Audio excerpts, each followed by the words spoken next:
সত্যি কথা বলতে আপনার মতো মানুষই হয় না।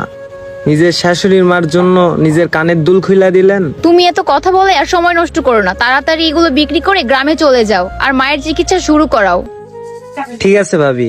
ঠিক আছে।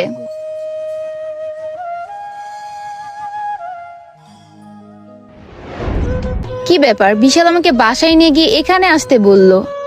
আর কি এমন সারপ্রাইজ দিবে যে আমাকে এখানে আসতে বললো? কোথায়, এখনো তো আসলো না। আরে রুহি, তুমি এখানে আসছো?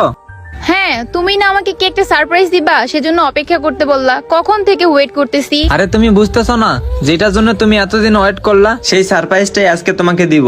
সত্যি তুমি আমার জন্য সারপ্রাইজ নিয়ে এসছো? তাহলে দাও। তুমি না আমার থেকে ডায়মন্ডের রিং চাইতা, এই নাও আমি তোমার জন্য ডায়মন্ডের রিং আনছি। নিজের অসুস্থ বাবা মাকে টাকা দিতে পারলো না, আর আমার জন্য ডায়মন্ডের রিং নিয়ে আসছে। কি গো, তুমি তাকায় আছো কেন? তুমি ডায়মন্ডের রিং পাই